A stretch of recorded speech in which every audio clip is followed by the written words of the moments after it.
रियासत में बहुत सारे पॉइंट्स हैं, अभी आपकी तरफ दोबारा आते हैं। प्रोफेसर साहब, आपको इसी पॉइंट पे शामिल गुफ्तगू करें। खिलाफत के हवाले से थोड़ी रोशनी डालिएगा कि इस्लाम में खिलाफत का तसव्वुर कब शुरू हुआ। बिस्मिल्लाहिर्रहमानिर्रहीम। पहली बात तो यह है कि आप ये देखें कि हज़रत आदम अलैहिस्सलाम जब ज़मीन पर तशरीफ़ लाए हैं, अल्लाह ताला ने हज़रत आदम और अम्मा हव्वा को ज़मीन पर भेजा तो दो बातें फरमाई गई हैं वहाँ। सूरह बकरा में हमें मिलता है, पहली बात ये फरमाई कि वलकुम फ़िल अर्ज़ मुस्तक़र्रुन व मताउन इला हीन, कि आपके लिए ये जगह ठिकाना भी है और एक अरसे तक के लिए आपने यहाँ नफ़ा भी उठाना है, नफ़ा बख्श भी होगी। दूसरी बात ये कही गई कि फ़मन तबिअ हुदाया फ़ला खौफ़ुन अलैहिम वला हुम यहज़नून, कि जब आप दुनिया में जा रहे हैं तो आपने अपनी मर्ज़ी के मुताबिक ज़िंदगी बसर नहीं करनी। हमारी तरफ से जो गाइडेंस, जो रहनुमाई फ़राहम की जाएगी, जो लोग उस हिदायत के मुताबिक चलेंगे उनके लिए दुनिया और आखिरत की फ़लाह है, उनके लिए दुनिया और आखिरत की कामयाबी है। अब यहाँ दो पहलू हमें अलग अलग नज़र आते हैं। एक ये नज़र आता है कि अल्लाह ताला इस ज़मीन का ये जो निज़ाम है, ये जो कायनात का निज़ाम है, यहाँ बहुत सारी मखलूक़ात हैं। इंसान के अलावा आम तौर पर गिना जाता है कि जी 18,000 मखलूक़ात हैं, कम बेश भी हो सकती हैं, लेकिन कोई ऐसा नहीं है कि जिसका इस ज़मीन पर, इसके निज़ाम पर कोई काबू हो, कोई कंट्रोल हो, इस निज़ाम को वो चला रहा हो। ये इंसान ही है जो इस ज़मीन के निज़ाम को चला रहा है। ये गोया अल्लाह ताला ने एक खिलाफत का अंदाज़ ये भी है कि आप ये देखें कि ये इंसान है, हवा के ऊपर तैरता है, समंदर इसके हुक्म के नीचे हैं। 100 ऊँटों का भी एक गला होगा तो आगे एक 10 साल का बच्चा उसको लेके चल रहा होता है। इसी तरह आप ज़मीन पर जितने भी चीज़ें हैं उनको कंट्रोल करने के हवाले से जो इंसान का इस ज़मीन से जो फ़ायदा उठाना है, इसको खोदना, इसके अंदर से नफ़ा बख्श चीज़ें निकालना और इसके अंदर मज़ीद प्रोडक्शन की सलाहियत, ये सारी चीज़ें जितनी भी हैं, ये सारी इंसान को अल्लाह ताला ने अता की हैं। ये सलाहियत इंसान के अलावा मखलूक़ात में से किसी को भी अता नहीं की गई जी। तो खिलाफत का एक कंसेप्ट ये है, वो ये कि अल्लाह ताला ने अपना नायब बनाकर इस ज़मीन का निज़ाम और इसका जो कंट्रोल है वो इंसान को अता कर दिया है। खिलाफत का एक दूसरा कंसेप्ट है जिस पर अभी हम बात कर रहे थे, वो ये कि जब आप इस दुनिया में आ गए हैं और निज़ाम का कंट्रोल आपके हाथ में है और आप इस ज़मीन से नफ़ा भी उठा सकते हैं, इसकी चीज़ों को मुख्तलिफ़ शक्लें दे सकते हैं, इससे मुख्तलिफ़ किस्म के फ़ायदे उठा सकते हैं, इससे नई टेक्नोलॉजी बना सकते हैं, नया इल्म ईजाद कर सकते हैं, सारी चीज़ें कर सकते हैं। लेकिन सवाल यह है कि ये सब कुछ करने के लिए आपके पास गाइडलाइन कौन सी होगी?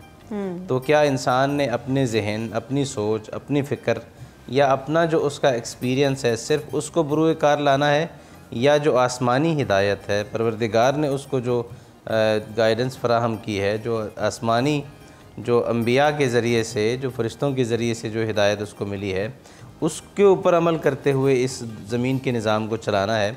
तो फिर दुनिया में जब आप देखेंगे तो दोनों तरह के निज़ाम आपको मिलते हैं। एक वो है जो इंसान ये समझता है कि ये निज़ाम मैंने चलाना है, उसकी बेसिस कुछ भी हों, और दूसरा इंसान दुनिया में वो मिलेंगे जो कहते हैं कि इस ज़मीन पर निज़ाम मैंने अपनी मर्ज़ी के बजाय अपने रब, अपने मालिक की मर्ज़ी के मुताबिक चलाना है। तो अल्लाह ताला हज़रत आदम अलैहिस्सलाम को दोनों बातों की तलक़ीन उसी वक्त फरमाते हैं कि ये ज़मीन हमने आपको दी, इस पर आप अपना फ़ायदा भी उठाएँ, या आपके लिए करारगाह भी है, रिहाइश की जगह भी है, लेकिन साथ साथ फ़इम्मा यअतियन्नकुम मिन्नी हुदन, अगर हिदायत हमारी तरफ से आएगी, हमारी तरफ से कोई गाइडलाइंस आपको मिलेंगी, तो आपने अपनी ज़िंदगी की और अपने इस निज़ाम की बुनियाद उस पर रखनी है। अपनी मर्ज़ी, अपनी ख्वाहिश, अपनी अक्ल व दानिश, अपनी फ़हम व फ़रासत और अपनी बसीरत के ऊपर नहीं रखनी। गोया ये दो बुनियादें शुरू से ही तय कर दी गई हैं। इस वजह से आप ये देखें कि सबसे पहला खलीफा अल्लाह ताला हज़रत आदम को करार देते हैं। इन्नी जाइलुन फिल अर्ज़ि खलीफ़ा। अल्लाह ताला फरमाते हैं हज़रत फ़रिश्तों से कि जी मैं ज़मीन पे एक खलीफा भेजने वाला हूँ। तो वो खिलाफत का जो कंसेप्ट है, यूँ समझिए कि इंसान के ज़मीन पर आने से ही इस कंसेप्ट का आगाज़ हो गया है। गोया ये इंसान इस ज़मीन पर दुनिया के निज़ाम को कंट्रोल करने में भी और इस दुनिया के निज़ाम को अल्लाह ताला की हिदायत की रहनुमाई में चलाने में भी, दोनों एतबार से अल्लाह ताला का नायब है और अल्लाह ताला का खलीफा है। और इसीलिए आप ये देखें, इसके अंदर दो चीज़ें आपको मिलती हैं।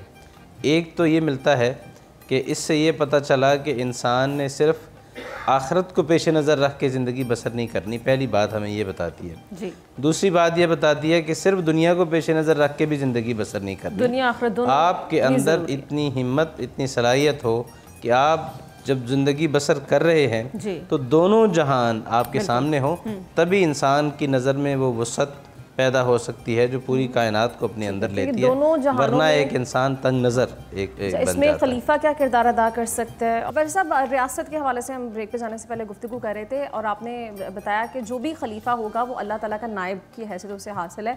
ये बता दीजिए कि समझा ये जाता है कि अगर आप किसी भी रियासत के सरबराह बन चुके हैं तो बहुत पावर आ गया, लेकिन पावर के साथ जिम्मेदारी भी उतनी बड़ी आयद हो जाती है, लेकिन उसको नहीं समझा जाता, सिर्फ पावर का ही इस्तेमाल किया जाता है। तो ऐसे जो सरबराह रियासत हैं उनके लिए इस्लाम ने क्या बताया? बिस्मिल्लाहिर्रहमानिर्रहीम। पहली बात तो ये कि ये जो अभी आपने एक लफ्ज़ बोला है कि जो खलीफा है ये अल्लाह ताला का नायब है, तो इसकी थोड़ी सी इस्लाह होनी चाहिए जी। पहली बात तो ये कि खलीफा अल्लाह ताला का नायब नहीं होता। ठीक।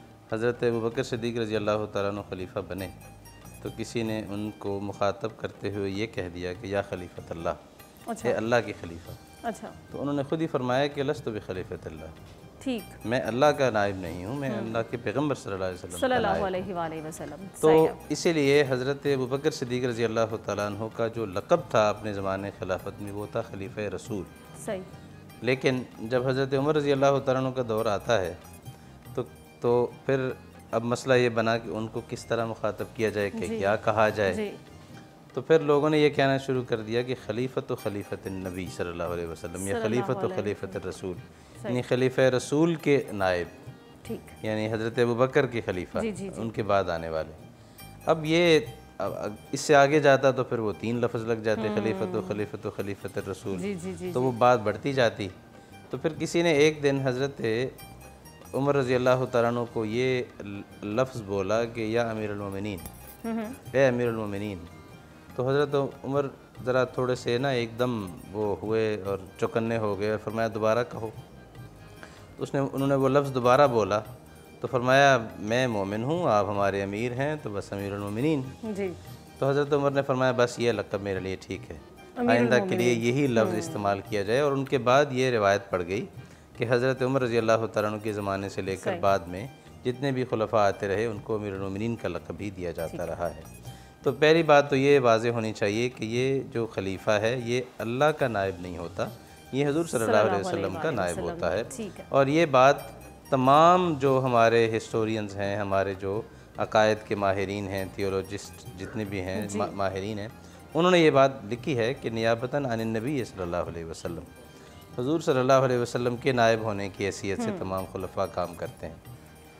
दूसरी बात ये जब हम आते हैं, अभी हज़रत ज़िक्र कर रहे थे खिलाफत राशिदा के हवाले से, खिलाफत राशिदा के बारे में बुनियादी उसूल ये है कि खिलाफत राशिदा उन हज़रात से मुताल्लिक़ है जो हुज़ूर सल्लल्लाहु अलैहि वसल्लम की बराह रास्त शागिर्द आप, और फिर सिर्फ बराह रास्त नहीं, वो हज़रात जिन्होंने आप अलैहिस्सलातु वस्सलाम की तवील ज़माना सोहबत पाई है और ऐसे महसूस हो कि जैसे हुज़ूर सल्लल्लाहु अलैहि वसल्लम ही उनके रूप में या उनके कालब में ढले हैं और आपकी ज़बान मुबारक खामोश है लेकिन आपका अमल उनके ज़रिए से उम्मत तक पहुँच रहा है।